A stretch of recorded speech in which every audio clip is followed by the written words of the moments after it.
Existe um tipo especial de jogo que vai além da diversão. Aquele cartucho que, com o passar dos anos, deixa de ser apenas um game e vira uma lenda. Um título que muitos ouviram falar, poucos jogaram e raríssimos tiveram em suas mãos. E no Super Nintendo, poucos jogos carregam tanto esse peso quanto Aero Fighters. Um shoot'em up frenético, explosivo e cheio de personalidade, mas que acabou entrando para a história também por outro motivo.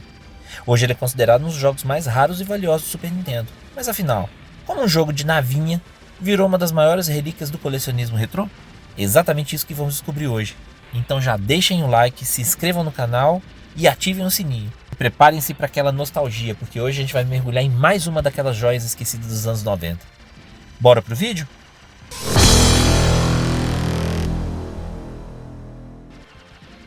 Durante os anos 90, os arcades eram um espetáculo de luzes, som e adrenalina. E poucos gêneros representavam tão bem essa época quanto os famosos shoot'em ups, os lendários jogos de navinha.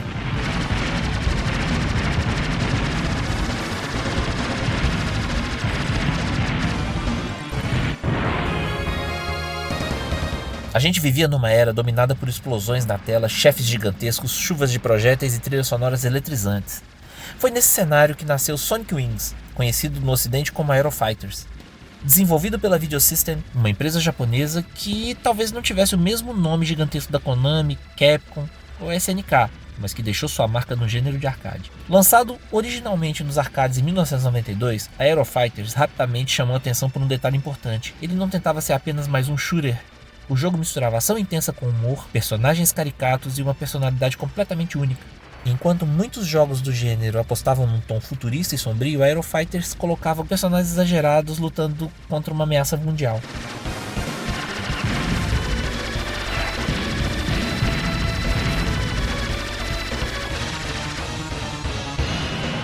Isso dava ao jogo uma identidade impossível de ignorar.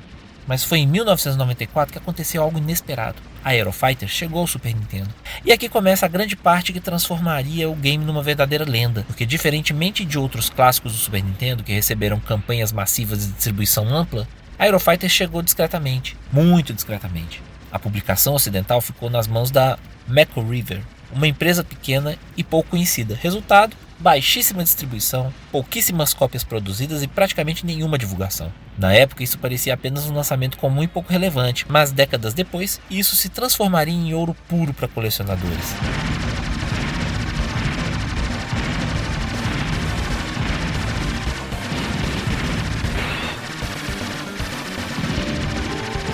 O mais curioso disso é que a Aero Fighters era realmente muito bom. O jogo trazia aquela essência de arcade clássica, ação rápida, inimigos surgindo de todos os lados, power-ups constantes e batalhas insanas contra chefes gigantes. Mas o que fazia a Aero Fighters se destacar era a sua personalidade. Cada piloto tinha ataques, diálogos e finais próprios. Havia personagens de diferentes países, cada um pilotando aeronaves únicas, e tudo que era exagerado, caótico e divertido fazia parte disso.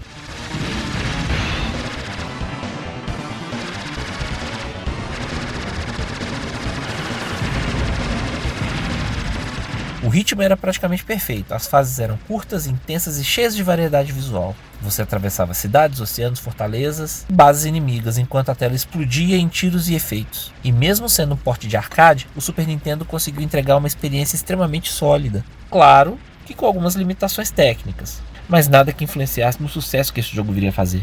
Menos efeitos aqui e ali, algumas reduções gráficas e ainda assim impressionante para o console.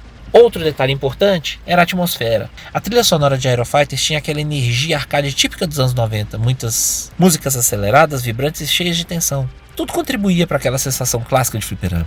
Era o tipo de jogo que fazia você se sentir numa locadora lotada num sábado à tarde. E talvez seja exatamente por isso que tanta gente guarda carinho pelo título até hoje.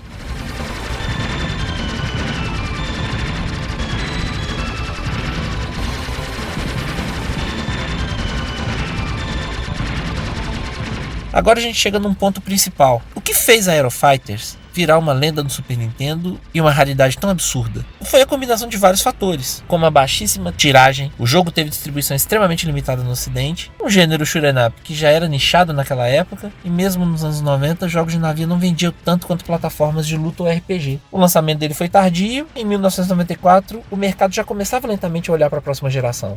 Muitos jogadores simplesmente ignoraram títulos menores do Super Nintendo. Com isso, a gente tem poucas pessoas que compraram o Aero Fighters quando ele era novo, e as unidades foram desaparecendo com o tempo. Cartuchos foram perdidos, danificados ou descartados. Décadas depois, isso transformou o jogo numa peça raríssima. Hoje, encontrar uma cópia original completa pode custar valores absurdos, especialmente versões americanas e em bom estado.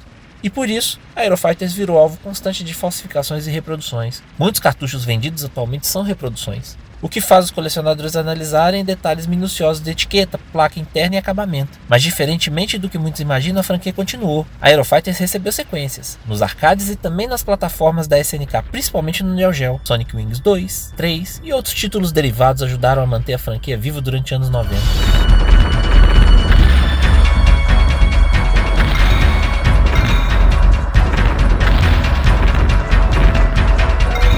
Só que nenhuma dessas continuações alcançou exatamente o mesmo status cult da versão do Super Nintendo, porque o console acabou criando uma combinação perfeita.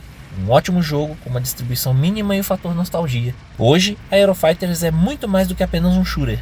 Ele virou símbolo de uma era, uma época em que os jogos menores podiam desaparecer silenciosamente das prateleiras, apenas para, décadas depois, serem redescobertos como tesouros perdidos. E vocês, já jogaram Aero Fighters? Conheciam a história por trás da realidade absurda desse clássico? Contem aqui nos comentários qual o jogo mais raro que vocês já viram ou tiveram pro Super Nintendo. Se curtiram esse mergulho nostálgico, deixem o like, se inscrevam no canal e ativem o sininho para mais histórias incríveis no universo retrô, porque aqui cada cartucho tem uma história. A gente se vê no próximo vídeo e tchau!